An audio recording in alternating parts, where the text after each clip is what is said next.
పూర్వం చంద్రవంశానికి చెందిన ధర్మరాజు జ్ఞాతుల వలన సిరి సంపదలన్నీ పోగొట్టుకున్నాడు. భార్యతోనూ తమ్ములతోనూ వనవాసం చేస్తూ ఒకనాడు నైమిశారణ్యానికి చేరుకున్నాడు. అక్కడ సౌనకాది ఋషులకు అనేక పురాణ రహస్యాలను బోధిస్తున్న సూత మహామునిని దర్శించి నమస్కరించి, ఋషివర్య, మేము రాజ్యాధికారాన్ని సమస్త వస్తువాహనాలను పోగొట్టుకున్నాం. ఈ కష్టాలన్నీ తీరి పూర్వవైభవం పొందేలా ఏదైనా సులభమైన వ్రతాన్ని చెప్పండి అని ప్రార్థించాడు. అప్పుడు సూతుడు ధర్మరాజుకు వినాయక వ్రతం చేస్తే కష్టాలు తొలగిపోయి సమస్త సౌఖ్యాలు కలుగుతాయంటూ ఇలా చెప్పసాగాడు. ఒకసారి కుమారస్వామి పరమశివుడిని దర్శించి, తండ్రి, మానవులు ఏ వ్రతం చేయడం వలన వంశవృద్ధిని పొంది సమస్త కోరికలు తీరి సకల శుభాలను, విజయాలను, వైభవాలను పొందగలుగుతారో అటువంటి వ్రతాన్ని చెప్పండి అని కోరాడు. అందుకు శివుడు, నాయన, సర్వ సంపత్కరము, ఉత్తమము, ఆయుష్య కామ్యార్జ సిద్ధిప్రదము అయిన వినాయక వ్రతం అనేది ఒకటి ఉంది. దీన్ని భాద్రపద శుద్ధ చవితి నాడు ఆచరించాలి. ఆ రోజు ఉదయమే నిద్రలేచి స్నానం చేసి నిత్యకర్మలు నెరవేర్చుకుని తమ శక్తి మేరకు బంగారంతో కానీ, వెండితో కానీ, లేదా మట్టితో కానీ విఘ్నేశ్వరుడి బొమ్మను చేసి తమ ఇంటికి ఉత్తర దిక్కులో బియ్యాన్ని పోసి మండపాన్ని నిర్మించి అష్టదళ పద్మాన్ని ఏర్పరచాలి. అందులో గణేశుని ప్రతిమను ప్రతిష్ఠించాలి. అనంతరం శ్వేత గంధాక్షతలు, పుష్పాలు, పత్రాలతో పూజించి ధూపదీపాలను, వెలగ నేరేడు మొదలైన ఫలములను రకమునకు 21 చొప్పున నివేదించాలి. నృత్య, గీత, వాద్య, పురాణ పఠనాదులతో పూజను ముగించి యథాశక్తి వేద విధులైన బ్రాహ్మణులకు దక్షిణ తాంబూలాదులు ఇవ్వాలి. బంధుజనంతో కలిసి భక్ష్య భోజ్యాదులతో భోజనం చేయాలి. మరునాడు ఉదయం స్నాన సంధ్యలు పూర్తి చేసుకుని గణపతికి పునఃపూజ చేయాలి. అన్ని వ్రతాల్లోకి అత్యుత్తమమైన ఈ వ్రతం త్రిలోక ప్రసిద్ధమై దేవముని గంధర్వాదులందరి చేత ఆచరింపబడింది అని పరమశివుడు కుమారస్వామికి చెప్పాడు. కనుక ధర్మరాజా, నువ్వు కూడా ఈ వ్రతాన్ని ఆచరించినట్లయితే నీ శత్రువులను జయించి సమస్త సుఖాలను పొందుతావు. గతంలో విదర్భ యువరాడి దమయంతి ఈ వ్రతం చేయడం వల్లనే తాను ప్రేమించిన నలమహారాజును పెళ్లాడగలిగింది.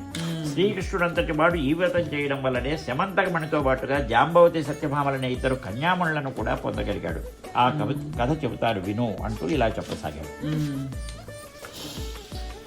పూర్వం గజముఖుడైన గజాననుడు శివుడి కోసం తపస్సు చేశాడు. అతని తపస్సునకు మెచ్చి పరమేశ్వరుడు ప్రత్యక్షమై వరం కోరుకోమన్నాడు. గజాసురుడు, స్వామి, నువ్వు నా ఉదరమందే నివసించాలి అని కోరాడు. దాంతో భక్త సులభుడైన శివుడు అతడి కుర్చీ యందు ఉండిపోయాడు. జగన్మాత పార్వతి భర్తను వెతుకుతూ ఆయన గజాసురుని కడుపులో ఉన్నాడని తెలుసుకుంది. ఆయన్ను దక్కించుకునే ఉపాయం కోసం శ్రీ మహావిష్ణువును ప్రార్థించింది. శ్రీహరి బ్రహ్మాది దేవతలను పిలిపించి చర్చించాడు. గజాసురు సంహారానికి గంగిరెద్దు మేడమే తగినదని నిర్ణయించారు. నందీశ్వరుని గంగిరెద్దుగా అలంకరించారు. బ్రహ్మాది దేవతలందరూ తలకొక వాయిద్యాన్ని ధరించారు. మహావిష్ణువు చిరుగంటలు, సన్నాయి ధరించాడు. గజాసురపురానికి వెళ్లి గంగిరెద్దును ఆడిస్తుండగా గజాసురుడు అది విని వారిని పిలిపించి తన భవనం ఎదుట గంగిరెద్దును ఆడించమని కోరాడు. బ్రహ్మాది దేవతలు రసరమ్యంగా వాద్యాలను వాయిస్తుండగా జగన్నాటక సూత్రధారి అయిన హరి చిత్ర విచిత్రంగా గంగిరెద్దును ఆడించాడు. గజాసురుడు పరమానంద భరితుడై, ఏమి కావాలో కోరుకోండి, ఇస్తాను అన్నాడు. అంతటా శ్రీహరి గజాసురుడిని సమీపించి, ఇది శివుని వాహనమైన నంది, శివుణ్ణి కనుగొనడానికి వచ్చింది, శివుణ్ణి అప్పగించు అని కోరాడు. ఆ మాటలకు గజాసురుడు నివ్వెరపోయాడు. వచ్చినవాడు రాక్షసాంతకుడైన శ్రీహరి అని తెలుసుకున్నాడు. తనకు మరణం నిశ్చయం అనుకున్నాడు. తన గర్భంలో ఉన్న పరమేశ్వరుడిని ఉద్దేశించి, స్వామి, నా శిరస్సును త్రిలోక పూజ్యముగా చేసి నా చర్మాన్ని నువ్వు ధరించు అని ప్రార్థించాడు. తన గర్భంలో ఉన్న శివుణ్ణి తీసుకోవచ్చునని విష్ణుమూర్తికి అంగీకారం తెలియజేశాడు. అంత శ్రీహరి నందిని ప్రేరేపించగా నంది తన కొమ్ములతో గజాసురుని ఉదరాన్ని చించాడు. బ్రహ్మాది దేవతలకు వీడ్కోలు చెప్పి శ్రీహరి వైకుంఠానికి వెళ్ళగా శివుడు నందిని ఎక్కి కైలాసానికి వెళ్ళాడు. వినాయకోత్పత్తి. కైలాసంలో పార్వతి భర్త రాకను గురించి విని సంతోషించింది. స్వాగతం చెప్పేందుకు స్నానాలంకార ప్రయత్నంలో తనకై ఉంచిన నరుగు పిండితో పరధ్యానముగా ఒక ప్రతిమను చేసింది. అది చూడముచ్చటైన బాలుడుగా కనిపించింది. దానికి ప్రాణం పోయాలనిపించి తన తండ్రి ద్వారా పొందిన మంత్రంతో ఆ ప్రతిమకు ప్రాణప్రతిష్ఠ చేసి లోపలికి వెళ్ళింది. కాసేపటికి శివుడు వచ్చాడు. వాకిట్లో ఉన్న బాలుడు పరమశివుణ్ణి అభ్యంతర మందిరంలోనికి పోనివ్వకుండా అడ్డుకున్నాడు. తన ఇంట్లో తనకే అవరోధమా అని శివుడు కోపంతో రగిలిపోయాడు. రౌద్రంతో ఆ బాలుని శిరచ్ఛేదం చేసి లోపలికి వెళ్ళాడు. జరిగింది తెలుసుకుని పార్వతి విలపించింది. శివుడు కూడా చింతించాడు. వెంటనే తన వద్దనున్న గజాసురుని శిరస్సును ఆ బాలుడి మొండానికి అతికించి ఆ శిరస్సుకు శాశ్వతత్వాన్ని త్రిలోక పూజ్యతను కలిగించాడు. ఆ తర్వాత శివపార్వతులకు కుమారస్వామి జన్మించాడు. విఘ్నేశాధిపత్యం. ఒకనాడు దేవతలు, మునులు, మానవులు పరమేశ్వరుని సేవించి విఘ్నములకు ఒక అధిపతిని ఇమ్మని కోరారు. గజానుడు తాను జ్యేష్ఠుడను ఒక అధిపతిని ఇమ్మని కోరారు.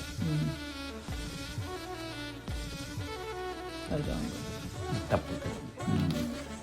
తాను జ్యేష్ఠుడను గనక తనకు ఆధిపత్యం ఇమ్మని కోరాడు. గజాననుడు మరుగుజ్జువాడు, అనర్హుడు, అసమర్థుడు కాబట్టి ఆధిపత్యం తనకే ఇవ్వాలని కుమారస్వామి తండ్రిని వేడుకున్నాడు. అందుకు శివుడు తన కుమారులను ఉద్దేశించి, మీ ఇరువురిలో ఎవరు ముల్లోకములలోని పవిత్ర నదులన్నింటిలో స్నానం చేసి ముందుగా నా వద్దకు వస్తారో వారికి ఈ ఆధిపత్యం లభిస్తుందని చెప్పాడు. అంత కుమారస్వామి వెంటనే బయలుదేరాడు. గజాననుడు అచేతనుడయ్యాడు. మందగమనుడైన తాను ముల్లోకాల్లోని నదులన్నింటిలో వేగంగా స్నానం చేసి రావడం కష్టసాధ్యమని, తరుణోపాయం చెప్పమని తండ్రిని వేడుకున్నాడు. వినాయకునిపై ప్రేమతో శివుడు నారాయణ మంత్రాన్ని అనుగ్రహించాడు. నారములు అనగా జలములు, జలములన్నీ నారాయణుని అధీనములు అనగా నారాయణ మంత్రం అధీనంలో ఉంటాయి. వినాయకుడు ఆ మంత్రం చదువుతూ తల్లిదండ్రుల చుట్టూ ప్రదర్శనం చేయడం ప్రారంభించాడు. ఆ మంత్ర ప్రభావాన ప్రతి తీర్థంలోనూ కుమారస్వామి కన్నా ముందే వినాయకుడు స్నానం ముగించుకుని తిరిగి వస్తున్నట్టు కనిపించాడు. ఇలా 3,50,00,000 నదులలో వినాయకుడే ముందుగా స్నానమాచరించడం చూసి కుమారస్వామి ఆశ్చర్యపడి కైలాసానికి వెళ్ళాడు. తండ్రి పక్కన ఉన్న గజానుడిని చూసి నమస్కరించి, తండ్రి, అన్నగారి మహిమ తెలియక ఆధిపత్యం అడిగాను, క్షమించండి, ఈ ఆధిపత్యం అన్నగారికే ఇవ్వండి అని ప్రార్థించాడు. చంద్రుని పరిహాసం. అంత పరమేశ్వరుడు భాద్రపద శుద్ధ చవితి నాడు గజానుడికి విఘ్నాధిపత్యం ఇచ్చాడు.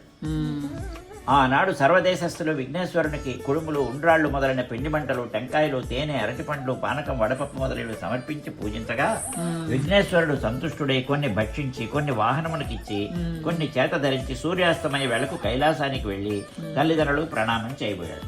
ఉదరం భూమి కానన చేతుడు భూమి కానక ఇబ్బంది పడుతుండగా శివుని శిరమందున్న చంద్రుడు వినాయకుడి అవస్థ చూసి నవ్వాడు. రాజదృష్టి సోకిన రాళ్లు కూడా నుగ్గవుతాయి అన్నట్లు విఘ్నదేవుని ఉదరం పగిలి లోపలున్న కుడుములన్నీ ఆ ప్రదేశంలో పడ్డాయి. అతను మృతి చెందాడు. అది చూసి పార్వతి ఆగ్రహంతో చంద్రుడు చూసి, పాపాత్ముడా, నీ దృష్టి దగ్గర నా కుమారుడు మరణించాడు కాబట్టి నిన్ను చూసిన వారు పాపాత్ముడై నీలాపనిందలు పొందుదురుగాక అని శపించింది. ఋషిపత్నులకు నీలాపనిందలు. ఆ సమయంలో సప్త మహర్షులు యజ్ఞం చేస్తూ తమ భార్యలతో అగ్ని ప్రదర్శనం చేస్తున్నారు. అగ్నిదేవుడు ఋషిపత్నులను మోహించి శాప భయంతో అశక్తుడై క్షీణించడం ప్రారంభించాడు. అగ్ని భార్య అయిన స్వాహాదేవి అది గ్రహించి అరుద రూపము కాక మిగిలిన ఋషిపత్నుల రూపం ధరించి పతిని సంతోషపెట్టేందుకు ప్రయత్నించింది. అగ్నిదేవునితో ఉన్న వాళ్ళు తమ భార్యలే అని శంకించి ఋషులు తమ భార్యలను విడనాడారు. ఋషిపత్నులు చంద్రుని చూడడం వల్లే వారికి ఈ నీలాపనింద కలిగింది. ఋషిపత్నులకు వచ్చిన ఆపదను దేవతలు, మునులు పరమేశ్వరునికి తెలుపగా అతడు అగ్నిహోత్రుని భార్య ఋషిపత్నుల రూపం ధరించిందని చెప్పి ఋషులను సమాధానపరిచాడు. అప్పుడు బ్రహ్మ కైలాసానికి వచ్చి మృతుడై పడి ఉన్న విఘ్నేశ్వరుణ్ణి బతికించాడు. అంత దేవాదులు, పార్వతి, నీ శాపం వల్ల ముల్లోకాలకు కీడు వాటిల్లుతోంది, ఉపసంహరించుకోవాలని ప్రార్థించాడు. దీనితో వినాయక చవితి నాడు మాత్రమే చంద్రుని చూడరాదు అని శాపాన్ని సడలించింది. శమంతకోపాఖ్యానం. ద్వాపర యుగంలో భాద్రపద శుద్ధ చవితి నాటి రాత్రి క్షీరప్రియుడైన శ్రీకృష్ణుడు ఆకాశం వంక చూడకుండా గోశాలకు పోయి పాలు పిలుపుతున్నాడు. అనుకోకుండా పాలలో చంద్రుని ప్రతిబింబాన్ని చూసి నాకెలాంటి అపనింద రానున్నదో అనుకున్నాడు. కొన్నాళ్లకు సత్రాజిత్తు సూర్యుని బలంతో శమంతక మణిని సంపాదించి ద్వారకా పట్టణానికి శ్రీకృష్ణ దర్శనార్థమై వెళ్ళాడు. శ్రీకృష్ణుడు ఆ మణి నిమ్మని అడగ్గా ఇవ్వనన్నాడు సత్రాజిత్తు. తర్వాత ఒకరోజు సత్రాజిత్తు తమ్ముడు ప్రసేనుడు ఆ మణిని ధరించి వేటకు వెళ్ళాడు. ఒక సింహం దాన్ని మాంసఖండం అనుకుని అతన్ని చంపి మణిని తీసుకుపోతోంది. అప్పుడు ఒక భల్లూకం ఆ సింహాన్ని చంపి మణిని తన కుమార్తె జాంబవతికి ఇచ్చింది. ఆ తర్వాత మణి కోసం తన తమ్ముడిని కృష్ణుడే చంపాడని సత్రాజిత్తు పట్టణంలో సాటించాడు. అది విన్న కృష్ణుడు చవిచంద్రుని చూసిన దోషఫలమే ఇది అనుకున్నాడు. దాన్ని పోగొట్టుకునేందుకు బంధు సమేతుడే అడవికి వెళ్లి వెతకగా ఒకచోట ప్రసేనుని కళేబరము, సింహం కాలిజాళ్లు, ఎలుగుబంటి అడుగులు కనిపించాయి. ఆ దారినే వెళ్తూ ఒక పర్వత గుహద్వారాన్ని చూసి కృష్ణుడు గుహలోపలికి వెళ్లి మణిని చూశాడు. దాన్ని తీసుకుని వస్తుండగా ఒక యువతి ఏడవడం ప్రారంభించింది. అది చూసి జాంబవంతుడు కృష్ణుడితో తలపడ్డాడు. ఇద్దరి మధ్య 28 రోజులు యుద్ధం జరిగింది. తనని ఓడిస్తున్న వ్యక్తి శ్రీరాముడే అని తెలుసుకుని, దేవా, త్రేతాయుగంలో నా మీద వాత్సల్యంతో నువ్వు వరం కోరుకోమన్నావు, నీతో ద్వంద్వ యుద్ధం చేయాలని కోరుకున్నాను. అప్పటి నుంచి మీ నామస్మరణే చేస్తూ యుగాలు గడిపాను. ఈనాళ్లకు నా కోరిక నెరవేరింది అంటూ ప్రార్థించగా శ్రీకృష్ణుడు శవంతకమణిని అపహరించినట్లు నాపై ఆరోపణ వచ్చింది. మణి కోసం ఇలా వచ్చాను, ఇవ్వమని కోరాడు. జాంబవంతుడు శ్రీకృష్ణునికి మణితో పాటు తన కూతురు జాంబవతిని సమర్పించాడు. పట్టణానికి వచ్చిన కృష్ణుడు సత్రాజిత్తును రప్పించి పిన్న పెద్దలను ఒక చోట చేర్చి జరిగింది చెప్పాడు. శమంతకమణిని సత్రాజిత్తుకి తిరిగి ఇచ్చేశాడు. దాంతో సత్రాజిత్తు అయ్యో లేనిపోయిన నింద మోపి తప్పు చేశారని విచారించి క్షమించమని వేడుకున్నాడు. తన కుమార్తె సత్యభామను శమంతకమణిని స్వీకరించమని కోరాడు. శ్రీకృష్ణుడు సత్యభామను చేపట్టి మణిని తిరిగి ఇచ్చాడు. ఒక శుభముహూర్తాన జాంబవతి సత్యభామలను పరిణయమాడాడు. దేవాదులు మునులు కృష్ణుని స్తుతించి, మీరు సమర్థులు గనక నీలాపనింద బాపుకున్నారు, మా పరిస్థితి ఏమిటి అని అడగ్గా, భాద్రపద శుద్ధ చతుర్థి నాడు గణపతిని పూజించి ఈ శమంతకమణి కథను విని అక్షతలు తలపై చల్లుకుంటే ప్రమాదవశాత్తు చంద్రుణ్ణి చూసినా నీలాపనిందలు పొందరు అని చెప్పాడు కృష్ణుడు. అప్పటి నుంచి ప్రతి సంవత్సరం భాద్రపద శుద్ధ చతుర్థి నాడు దేవతలు, మహర్షులు, మానవులు తమ తమ శక్తి కొద్దీ గణపతిని పూజించి అభీష్ట సిద్ధి పొందుతూ సుఖ సంతోషాలతో ఉన్నారు. సర్వే జనా సుఖినో భవంతు.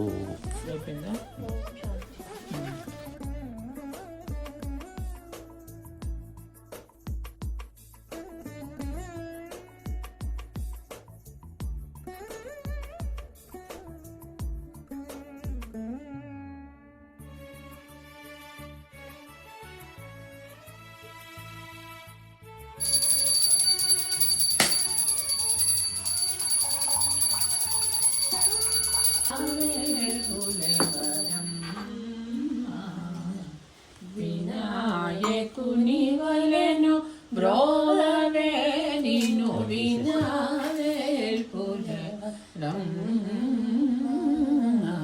వినాయకుని వలెను బ్రోలవే. ఈ పళ్ళన్నీ నైవేద్యం పరమేశ్వరం పరిశ్రమ సత్వం భగవత్ప్రియ నమస్తే నమస్తే విఘ్నాసన శ్రీ గణాధిపతి నమ ప్రదర్శన నమస్కారాన్ని సమర్పయామి.